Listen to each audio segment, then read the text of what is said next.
Hyderabad is dying. Our national bird is crying and nobody is listening to its cries.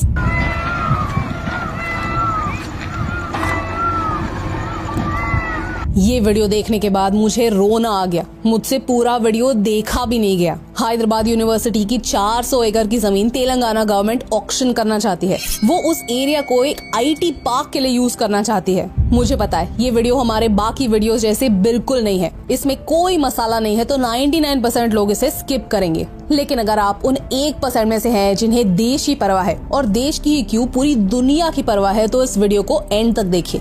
शायद हैदराबाद का सच जानने के बाद आपको भी रोना आ जाएगा। I honestly didn't think I'd have to make this video. As a person from Mumbai, मुझसे 400 एकड़ जमीन imagine भी नहीं होती। For all the people who keep claiming that the people of the South are educated, this doesn't look like education. This looks like corruption. Students, faculty, environmentalists पिछले कई दिनों से प्रोटेस्ट कर रहे हैं, लेकिन पुलिस बस इन प्रोटेस्टर्स को निकाल रही है ताकि बुलडोजर्स अपना काम कर सके। तेलंगाना सरकार कहती है कि इस एरिया में कोई मेजर एनिमल्स नहीं है, कोई टाइगर नहीं है, कोई डियर नहीं है। लेकिन I want to take this moment to inform the respected CM कि हैदराबाद यूनिवर्सिटी खुद कहती है कि वहाँ 700 से ज्यादा flowering plants, 10 species of mammals, 15 species of reptiles और 200 से ज्यादा बर्ड्स की स्पीशीज हैं। इनफैक्ट ये हमारे नेशनल बर्ड पीकॉक का एक हैबिटेट है। ऑपोजिशन मानती है कि पिछले हफ्ते लॉन्ग वीकेंड था। रमजान, ईद, गुड़ी पाड़वा, इन सारे फेस्टिवल्स की वजह से कोर्ट्स 4 दिन के लिए बंद थे और इसी समय तेलंगाना गवर्नमेंट ने एक घातक कांड करने का सोचा।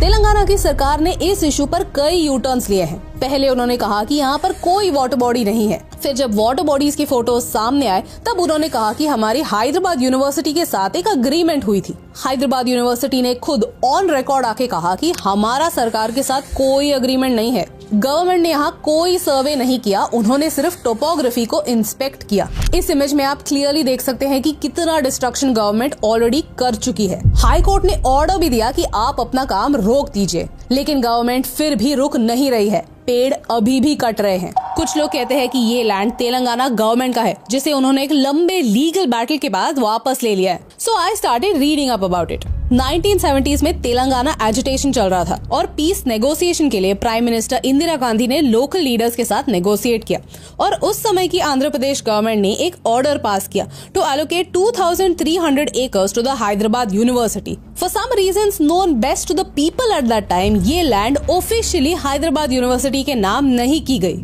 सो टू स्पीक ये लैंड गवर्नमेंट की है, यूनिवर्सिटी की नहीं। 2004 में यही 400 एकड़ IMG भारता को एलोकेट किए थे to build a sports complex with the idea that this was a subsidiary of a US based company. लेकिन 2005 में पता चला कि ये कंपनी फ्रॉड है, उनका US कंपनी से कोई लेना देना नहीं और ये लैंड कोर्ट केस में अटक गया। अब 2024 में हाई कोर्ट ने कहा कि जो लैंड IMG भारत को एलोकेट किया है वो इलीगल है and the land belongs to the state government. Land state government का है क्या? इसका ये मतलब है कि वहाँ का जंगल नष्ट करके एक कॉन्क्रीट जंगल बनाया जाए? Like how does this make sense? I just cannot understand कि हमारे देश के पॉलिटिशियंस और बाबू लोग कितने बिके हुए हैं। उन्हें भारत के शहरों को यूरोप के शहरों जैसे बनाना है, लेकिन उन्हें यूरोप की सिर्फ ग्लास बिल्डिंग्स ही दिखती हैं, which are an absolute misfit for a hot country like India। उन्हें वहाँ की अच्छी सड़कें, proper footpaths, greenery, parks, national parks, ये सारी चीजें कभी नहीं दिखती। ये सिलेक्टिव ब्लाइंडनेस क्यों? भारत दुनिया के टॉप 5 देशों में है which is vulnerable to climate change. हमारे यहाँ हर साल हीट वेव आता है, हर मानसून में शहर फ्लड हो जाते हैं। क्या पॉलिटिशियंस को इनसे कोई फर्क नहीं पड़ता? क्या सारे लोग अंधे हैं और उन्हें वोट देने वाले भी उतने ही अंधे कि उन्हें कुछ नहीं दिखता? क्या उनके सारे लोग एग्जेम्प्ट है या उनके पास कोई स्पेशल कवर है कि वो इन सारे प्रॉब्लम से प्रोटेक्टेड रहेंगे? अगर ऐसा कोई कवर है तो भाई हमें भी दे दो।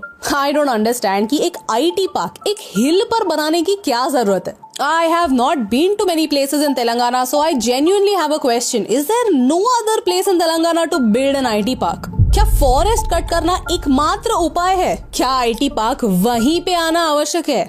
I just don't understand। ये वीडियोस देखिए। ट्रक्स रात के 2-3 बजे जाके फॉलन लॉग्स कलेक्ट कर रहे हैं। इतनी रात गए, इतनी एक्टिविटी होना क्या आपको सस्पिशियस नहीं लगता? कौन है ये लोग जिन्हें इतने लॉग्स की आवश्यकता है? क्या गवर्नमेंट सीक्रेटली कोई फर्नीचर बिजनेस कर रहा है कि उन्हें इतने लॉग्स और इतने वुड की जरूरत है? या फिर ये लॉग्स कहीं इलीगली स्मगल होने वाले हैं? What's the damn hurry? And my second question, not just from this issue but to everyone in India, Why are our land records in such a mess? घोंसला का घोंसला ये मूवी आप कभी देखिए. It would have been hilarious if it wasn't so sad.